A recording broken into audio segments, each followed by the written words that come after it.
Faut-il taxer les riches pour sauver la planète? C'est le grand angle de ce samedi 27 août.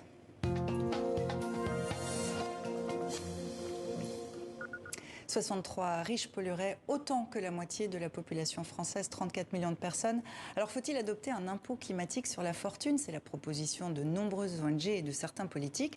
Autrement dit aussi, le capitalisme est-il responsable du réchauffement climatique? Le débat traverse l'Europe et les États-Unis où la taxation des plus fortunés n'est plus tabou. Alors faut-il taxer les super riches pour sauver la planète? C'est notre grand angle. Avec vous, Pierre Larrouturou, bonsoir. Bonsoir. Vous êtes député européen et militant climatique. On va se poser cette question, est-ce que les riches sont nocifs pour l'environnement? C'est Greenpeace qui est à l'origine du concept d'impôt climatique sur la fortune. Pourquoi ça bloque? Pourquoi ça bloque? Peut-être parce qu'Emmanuel Macron et Bruno Le Maire écoutent beaucoup trop les très riches, les milliardaires, alors que, vous l'avez dit, je suis député européen, j'étais rapporteur général du budget, et c'est 70% des députés européens, c'est pas juste moi ou trois amis, 70% des députés européens ont voté un rapport pour dire il faut trouver de l'argent pour isoler les maisons, pour faire des transports en commun. Regardez en Allemagne, pour 9 € par mois, vous avez tous les transports en commun à disposition pour 9 €, c'est génial. Alors qu'en France, le billet de train est de plus en plus cher. Vous pointez Emmanuel Macron, pourquoi la France bloque en particulier? Je ne sais pas pourquoi, mais en tout cas, j'ai eu la preuve, comme rapporteur du budget, que c'était bien la France qui bloquait l'idée d'une taxe sur la spéculation. On a entendu les gilets jaunes. Ce n'est pas ceux qui gagnent 1000 ou 2000 par mois qui doivent payer. Par contre, quelqu'un qui est milliardaire, le journal Challenge dit que la fortune des milliardaires a été multipliée par 4. Plus 300% de la fortune des milliardaires en 10 ans. Donc, j'ai rien contre les milliardaires, mais ils peuvent faire un effort. Donc, oui, alors, comment ils doivent faire un effort? L'ISF, c'est un grand débat en France depuis très longtemps. Emmanuel Macron a décidé en 2017 de supprimer l'ISF, mais il avait dit, je ne suis pas un idéologue, je suis quelqu'un de pragmatique. Comme la plupart des pays européens. Oui, mais il avait dit, je suis pragmatique, on fera le bilan pour voir. Donc très bien, ça fait 5 ans, donc on peut faire le bilan. Et le bilan qui est fait par France Stratégie, qui est un organisme public tout à fait officiel, dit qu'il n'y a eu aucun effet identifié sur l'investissement. Donc on a perdu 3 milliards de plus qui vont aux plus riches et 3 milliards de moins pour l'investissement. Donc oui, on pourrait rétablir un ISF en France. Alors là, oui, comme le voulait Angela Merkel. Je me souviens d'une discussion avec un conseiller d'Angela Merkel qui me dit « Pierre, c'est pas la peine d'insister. Angela Merkel, depuis 2014, dit qu'il faut une petite taxe sur la spéculation. La taxe sur la spéculation, ce serait 0,1% des volumes financiers de ceux qui et ça suffirait à sauver la planète? Non, il n'y a aucune. Je n'ai pas de baguette magique, je vous l'aurais dit. Mais si on rétablit l'ISF, c'est 3 milliards chaque année. Si on met en place cette petite taxe sur la spéculation au niveau européen, 0,1%, ça fait 60 milliards. Donc si vous commencez comme ça, rien qu'avec 60 milliards, on peut isoler beaucoup de maisons, on peut aider beaucoup d'agriculteurs, on peut faire beaucoup de transports en commun. On a parlé des politiques, parlons des citoyens. Taxer davantage les ultra-riches, 7 Français sur 10 y seraient favorables, avec notamment une écotaxe sur les produits réservés aux ultra-riches tels que les yachts, jets privés, voitures de luxe, on en parle beaucoup en ce moment.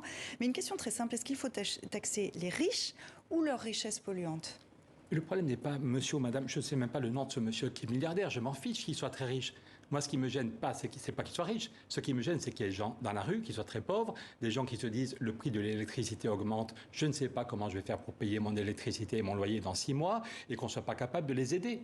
On vient d'entendre une réponse. Vous n'avez pas répondu à la question, on taxe les riches. Il faut taxer leurs richesses. Les richesses polluantes. Si on veut sauver le climat, ou il faut taxer toutes les richesses? L'ensemble. Quelqu'un qui est milliardaire. Je ne vous parle pas de quelqu'un qui a mis 500 000 € de côté après une vie de travail. Je ne vous parle pas de l'exemple qu'on donne toujours, ce monsieur qui est dans l'île de Ré et sa maison de famille a pris de la valeur. OK, je vous parle des gens qui sont milliardaires, qui ont plus d'1 milliard de capital. Eh bien, ceux-là, on peut leur demander un petit effort. Ils ne vont pas en mourir. Si on rétablit l'ISF, en moyenne, c'était 14 000 par mois, 14 000 par an, 14 000 € par an. Quelqu'un qui est milliardaire ne va pas en mourir. Quand Thomas Piketty propose un petit impôt sur les milliardaires, je redis plus lentement, on ne parle pas de ceux qui ont une belle maison, de ceux qui ont 1 ou 2 millions, on parle des milliardaires, et bien Thomas Piketty montre qu'on aurait 100 milliards de plus sur la table chaque année. Donc il n'y a pas de baguette magique, mais si en même temps on rétablit l'ISF qui a existé pendant longtemps, et la France vivait correctement, si on lutte contre le dumping fiscal européen, si on crée la taxe sur la spéculation que voulait Angela Merkel, bout à bout, on a de l'argent, y compris, on vient de l'entendre au Québec, quand tous les citoyens reçoivent un chèque de 500 $ pour les aider.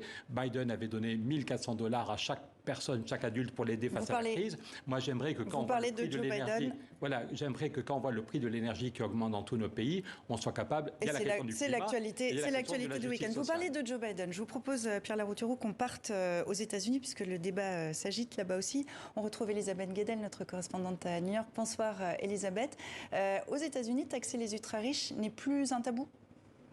Oui, c'est vrai que longtemps, ça a été impopulaire de taxer les super riches en général, mais depuis une dizaine d'années, depuis la crise financière exactement, de plus en plus d'Américains sont favorables à taxer les super riches. Il y a même une courte majorité, 52% des Américains.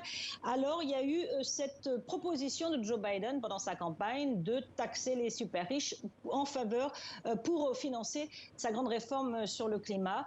C'est l'aile gauche du Parti démocrate qui le réclamait particulièrement, sauf que cette nouvelle taxe est passée à la trappe. On parlait de pragmatisme. Au moment des discussions au Congrès, notamment au Sénat, il fallait faire le plein des voix. Il y a une très courte majorité démocrate, le plein des voix de gauche. Et il y avait Joe Manchin, un sénateur centriste de gauche qui ne voulait pas voter cette taxe. Donc ça a été abandonné, d'ailleurs, comme la plupart des idées de taxer les super riches dans le programme de Joe Biden. Il y a eu quand même une petite avancée, une taxe de 15% minimum sur les sociétés, là, des grands groupes qui réalisent plus de 1 milliard de dollars de bénéfices, quel que soit le lieu. Donc ça devrait rapporter plus de 300 milliards de dollars à l'État fédéral en 10 ans. C'est énorme, mais ce n'est pas spécifiquement une taxe pour financer le climat. Ça va financer d'autres mesures également. Donc ça reste très difficile à faire passer aux États-Unis. Mais Elisabeth, d'un mot, ça veut dire que le débat est lancé. Le débat est lancé, mais c'est tombé à l'eau au Congrès et ça risque de durer encore longtemps. Merci beaucoup, Elisabeth. Restez avec nous éventuellement si vous souhaitez intervenir.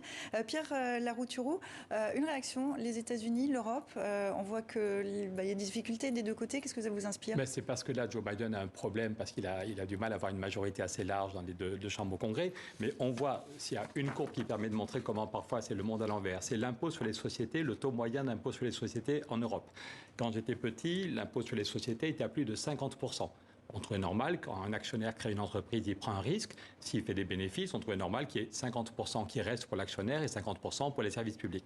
Et puis, vous voyez le dumping, on est tombé à 19%. Le taux moyen en Europe est tombé à 19%. Alors qu'aux États-Unis, ce n'est pas un pays soviétique. Depuis Roosevelt, il y a très longtemps, jusqu'à Trump, l'impôt était à 38%. L'impôt sur le bénéfice des grandes entreprises était à 38%. Donc nous, en Europe, on dit qu'il faut créer un impôt, non pas une taxe sur les citoyens, non pas un impôt sur les petites entreprises, mais que les grandes entreprises qui font des bénéfices pourraient avoir un impôt supplémentaire. De même, ce n'est pas de la virtuelle. En Italie, en Grande-Bretagne, en Espagne, il y a un impôt qui a été mis en place là sur les entreprises du secteur de l'énergie qui font des super profits.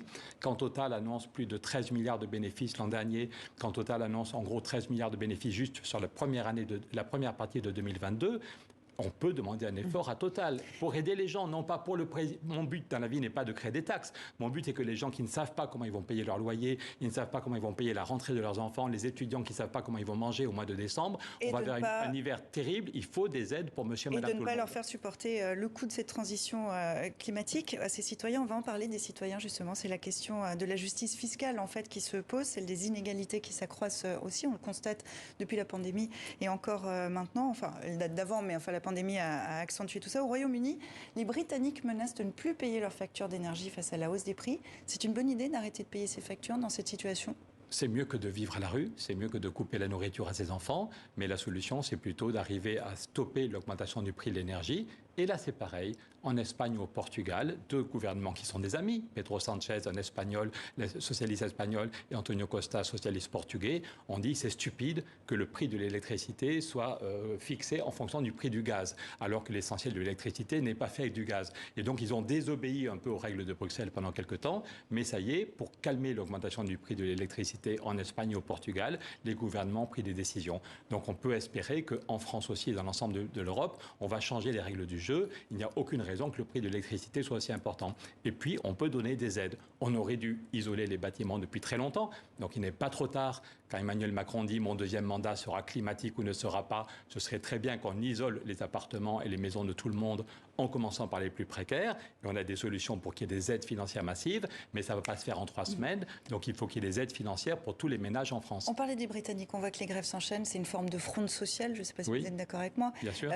On voit que dans les autres, dans les pays européens à côté du Royaume-Uni, cette fronde ne s'exprime pas encore. Pourquoi ? Alors que l'inflation est assez forte aussi. Il y a eu, il y a quelques mois, 150 000 personnes à Madrid qui manifestaient pour dire le prix de l'énergie augmente trop. Et mais là, cet été, c'est un peu le calme plat quand même, non ? Peut-être pas c'était l'été, peut-être pas c'était les vacances, peut-être parce que ceux qui le pouvaient sont partis en vacances, peut-être que les canicules font qu'on a été estomaqué par la question climatique et que maintenant on revient et qu'on voit les dépenses qui s'accumulent et les factures. Là, ce matin, je prenais un café avec un copain et qui me parlait spontanément du fait qu'il venait de voir le prix de l'électricité qui augmentait pour lui et pour sa famille. Et je vois, j'ai des amis députés allemands, des députés européens qui me disent que ça va être très compliqué l'hiver en Allemagne. Est-ce que vous pensez que l'Europe peut peut-être basculer dans une forme de fronde sociale un peu plus généralisée ? Est-ce que le continent peut basculer cet automne ? Moi, ça fait 6 mois qu'il y a la guerre en Ukraine et c'est l'horreur et j'aimerais redire toute notre solidarité. On se demande toutes les semaines est-ce qu'on fait le maximum pour stopper la guerre et pour aider les Ukrainiens et les Ukrainiennes.